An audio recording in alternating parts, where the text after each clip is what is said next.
નમસ્કાર. TAT secondary મેન્સની તૈયારી કરતા સામાજિક વિજ્ઞાન વિષયના એસ્પિરન્ટ્સ મિત્રો, સ્વાગત છે તમારું આપણી પોતાની યુટ્યુબ ચેનલ વિદ્યાસંકુલ ગુજરાતીમાં. આજે આપણે સામાજિક વિજ્ઞાન વિષયની ધોરણ 10ની અંતિમ પ્રશ્ન બેંક એટલે કે પ્રશ્ન બેંક નંબર 3 શરૂ કરવા જઈ રહ્યા છે, જેમાં સમાવિષ્ટ પ્રકરણો છે 5, 11, 16 અને 17. તો ચાલો સમય ન બગાડતા આપણે ફટાફટ કોમેન્ટ સેક્શનની અંદર #HSL લખીએ, વિડીયોને લાઈક કરીએ અને હવે આપણે લેક્ચર શરૂ કરીએ.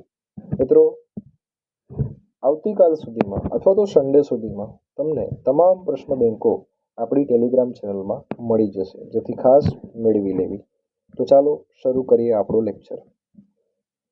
એક એક શબ્દોમાં જવાબ આપવાના છે. ગરીબી રેખાનો સૌ પ્રથમ ખ્યાલ કોણે આપ્યો હતો? તો એ આપનાર છે WHO ના, લખું છું તમે લખી લેજો, WHO નિયામક બ્યોર્ડ ઓરે. WHO જે નિયામક છે જેનું નામ હતું બ્યોર્ડ ઓરે, એમણે આ ખ્યાલ આપેલો હતો. બરાબર, ચાલો ત્યારબાદ આપણે આગળ વધીએ અને હું ઇરેઝ કરું છું અહીંયા. ચાલો નેક્સ્ટ આપણો પ્રશ્ન છે, ભારતમાં સૌથી વધુ ગરીબીનું પ્રમાણ ધરાવતું રાજ્ય કયું છે? તો સૌથી ઓછી ગરીબી, માફ કરજો, વધુ ગરીબીનું પ્રમાણ ધરાવતું જે રાજ્ય છે એ આપણું પડોશી રાજ્ય છે છત્તીસગઢ.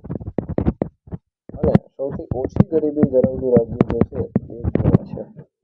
ચાલો ત્યારબાદ આગળ વધીએ. મહાત્મા ગાંધી રાષ્ટ્રીય ગ્રામીણ રોજગાર બાંહેધરી યોજના જે છે તેનું ટૂંકું નામ શું છે? તેનું ટૂંકું નામ મનરેગા છે. પાંચમો પ્રશ્ન જોઈએ, આંતરરાષ્ટ્રીય કક્ષાએ શ્રમિકોનું એક દેશમાંથી બીજા દેશમાં સ્થળાંતર થાય તો એને શું કહેવાય? તો એનું શ્રમનું આંતરરાષ્ટ્રીય સ્થળાંતર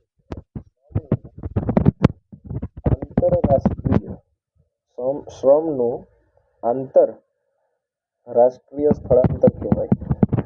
તમે લખતા હશો એવી હું આશા રાખું છું. ચાલો ત્યારબાદ નંબર 6 તરફ આગળ વધીએ. દેશની મુખ્ય આર્થિક સમસ્યાઓ કઈ છે? તો મિત્રો, દેશની મુખ્ય આર્થિક સમસ્યામાં ગરીબી છે, વર્ષોથી આ જ છે, બીજું કંઈ છે નહીં. બરાબર, એમાંય મોટી છે બેરોજગારી. બરાબર, પછી ભાવ વધારો એટલે કે મોંઘવારી કહી શકો. આ બધી મોટી મોટી સમસ્યાઓ છે અને આ બધાનું કારણ એક જ છે, વસ્તી વધારો. આટલી સમસ્યાઓ છે. ચાલો આગળ વધીએ. ભારતના કયા રાજ્યોમાં બેરોજગારીનું પ્રમાણ છે એ વધુ જોવા મળે છે? તો એ આપણા રાજ્યો છે જેનું નામ છે પૂર્વોત્તરના રાજ્યો એટલે કે ત્રિપુરા, સિક્કિમ, બિહાર, ઝારખંડ, કેરળ. ત્રિપુરા, સિક્કિમ, બિહાર, ઝારખંડ, કેરળ. બરાબર, ચાલો આગળ વધીએ. આઠમો પ્રશ્ન, બેરોજગારી નિવારણ માટે શિક્ષિત બેરોજગારની નોંધણી કરતી સંખ્યા કઈ છે? તો માફ કરજો, અહીંયા સંસ્થા આવશે, પ્રશ્નમાં ભૂલ છે. સંસ્થા કઈ છે એવું આવશે. તો રોજગાર વિનિમય કેન્દ્ર. સંસ્થાનું નામ છે રોજગાર વિનિમય કેન્દ્ર. ચાલો નવમો પ્રશ્ન છે, ઉદ્યોગ સાહસિકોને નવો ધંધો શરૂ કરવા માટે કઈ યોજના અંતર્ગત સસ્તી લોન અને સહાય મળે છે? તો એ છે સ્ટાર્ટઅપ ઇન્ડિયા. આ છે સ્ટાર્ટઅપ ઇન્ડિયા અને બીજું છે મુદ્રા યોજના, જેને PMMY પણ કહેવાય. મુદ્રા યોજના, જેને PMMY પણ કહેવાય. PMMY. ચાલો આગળ વધીએ. ઓછામાં ઓછું માધ્યમિક શિક્ષણ મેળવ્યું હોય અને જો વ્યક્તિ બેરોજગાર હોય તો તેને કઈ પ્રકારની બેરોજગારી કહેવાય? તેને શિક્ષિત બેરોજગાર કહેવાય. અને આવા બેરોજગાર તો ઘરે ઘરે પડ્યા છે કદાચ, એને કહેવાય શિક્ષિત બેરોજગારી. આગળ વધીએ. નેક્સ્ટ, જોડકા જોડો. આચાર્ય નાગાર્જુન, તો એમાં આવશે પારાની ભસ્મની શોધ કરનાર. ત્યારબાદ બ્રહ્મગુપ્ત છે, એણે ઉલ્કાપ્રસ્થના નિયમની શોધ કરી. વરાહમિહિર છે, એ આકાશ ગ્રહોની ભવિષ્ય પર અસર છે. મહર્ષિ પતંજલિ છે, તો યોગશાસ્ત્રમાં આવશે.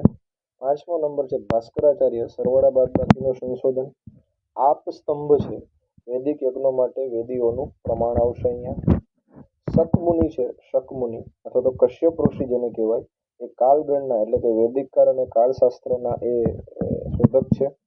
ત્યારબાદ વિજયસ્તંભ છે, 8મો વિજયસ્તંભ, અને મહેરૌલી લોહ સ્તંભ સંદર્ભે અહીંયા વાત કરીએ તો એ 24 ફૂટ ઊંચો છે.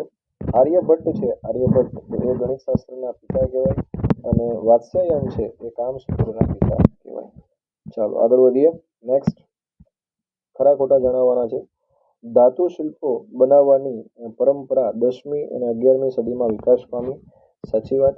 જળ એવું સંસાધન છે તેનો સીધો સંબંધ સમગ્ર જીવસૃષ્ટિ સાથે છે. સાચી વાત. ખાનગીકરણ એટલે દેશના અર્થતંત્રને વિશ્વના અર્થતંત્ર સાથે જોડવાની ક્રિયા. ખોટી વાત છે. એને વૈશ્વિકીકરણ કહેવાય. જે લખેલું છે એને વૈશ્વિકીકરણ કહેવાય. ત્યારબાદ વિજય સ્તંભને વરસાદ, તાડ કે તડકામાં વર્ષો સુધી રહેવાથી કાટ લાગ્યો છે?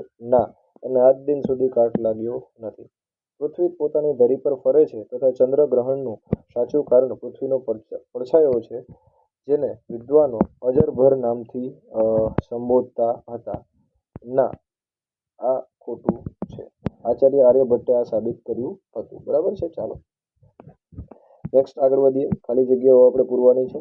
વિદેશમાં વધુ આવક, વધુ સુવિધા અને વધુ સારી નોકરીની શોધમાં બુદ્ધિનું બહિર્ગમન ખાલી જગ્યા એ આંતરરાષ્ટ્રીય સ્તરે સ્થળાંતર છે. તો હમણાં જ આપણે જોયું એને બ્રેન ડ્રેન કહેવાય. બરાબર. શ્રમનું સ્થળાંતર કહેવાય એને. શ્રમનું સ્થળાંતર. વપરાશી જીવન જરૂરિયાતની વસ્તુઓ જાહેર વિતરણ પ્રણાલી હેઠળ ખાલી જગ્યા દ્વારા રાહત દરે આપવામાં આવે છે. તો એ છે આપણી વાજબી ભાવની દુકાનો.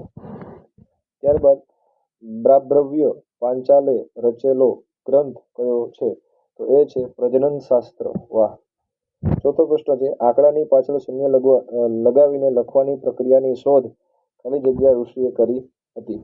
તો એ છે વૃત્સમદ ઋષિ. ત્યારબાદ મહર્ષિ ચરક સંહિતા, મહર્ષિ સુશ્રુત, તો કઈ સંહિતા આવશે? એમાં આવશે સુશ્રુત સંહિતા. ત્યારબાદ મિત્રો આગળ વધીએ વિભાગ બી તરફ. તો બહુહેતુક યોજના એટલે શું? બરાબર. તો એ આખી યોજના છે કે નદીઓ પર બંધ બાંધીને મોટા જળાશયો બનાવીને એકસાથે અનેક હેતુઓ સિદ્ધ કરવાની યોજનાને બહુહેતુક યોજના કહેવાય. ચાલો મને ઓળખો. આપણે આગળ જોઈએ. બીજી સદીમાં કાવેરી નદી ઉપર એક નહેર તરીકે મારું નિર્માણ થયું હતું.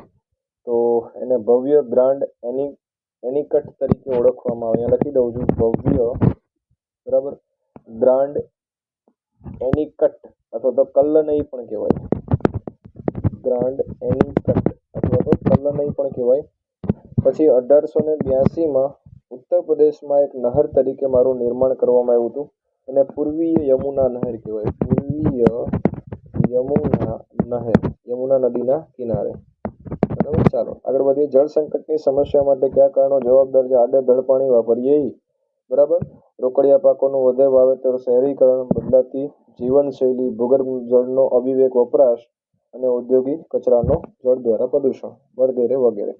ચાલો આ બધા પ્રશ્નો છે 2 માર્ક્સના છે, જે હું તમારા ઉપર છોડું છું મિત્રો. આ તમને ઉપર જણાવેલી આપણી જે પ્રશ્નો કયા કયા ચેપ્ટર્સમાંથી છે એમાંથી તમને બધા પ્રશ્નોના જવાબો મળી જશે. એના પછી ફટાફટ નીચે જઈએ. વિભાગ સી આપેલો છે અને વિભાગ સી છે એમાં પણ 3 ગુણના પ્રશ્નો છે. તો તમે ફટાફટ આ પ્રશ્નોનો સ્ક્રીનશોટ લઈ લો, જેથી હમણાં તમે બેસી અને આ પ્રશ્નો લખી શકો. બરાબર છે મિત્રો. ચાલો એના પછી નીચે 9 થી લઈ અને 15 સુધીના પ્રશ્નો પણ તમારે જાતે જ લખવાના છે, જે 3 ગુણના છે.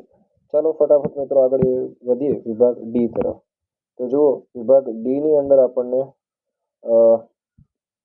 અહીંયા તમને પ્રશ્ન નંબર 8 એક પૂછેલો છે. પ્રશ્ન ક્રમાંક 8. જુઓ અહીંયા ભારતની બહુહેતુક યોજનાઓ તમારે કોષ્ટક સ્વરૂપે દર્શાવવાની છે. બરાબર. ખાસ આને તમે દર્શાવજો. ચાલો આગળ વધીએ નેક્સ્ટ વિભાગ ડી તરફ. તો વિભાગ ડી ની અંદર મિત્રો આપણને ગણિતશાસ્ત્ર ક્ષેત્રે આર્યભટ્ટે કરેલા શોધો અને એના વિશે નોંધ લખવાનું છે. ઝીરોની શોધ અને પાઈની શોધ ને આ બધું એણે જ કર્યું છે. બરાબર. બાકી સવિસ્તૃત તમારે સમજાવવાનું છે.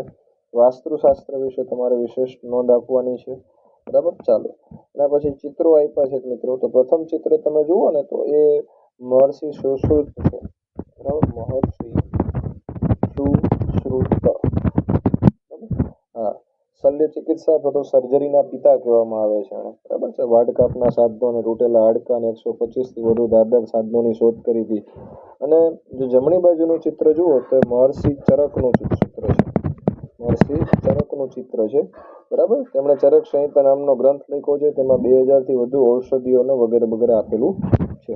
અને ચોથો અને પાંચમો પ્રશ્ન પણ તમારે જાતે શોધી અને લખવાનો રહેશે ટેક્સ્ટબુકમાંથી કે પછી તમે જે કંઈ ડાયજેસ્ટ મટીરિયલ વાપરતા હોય તેમાંથી.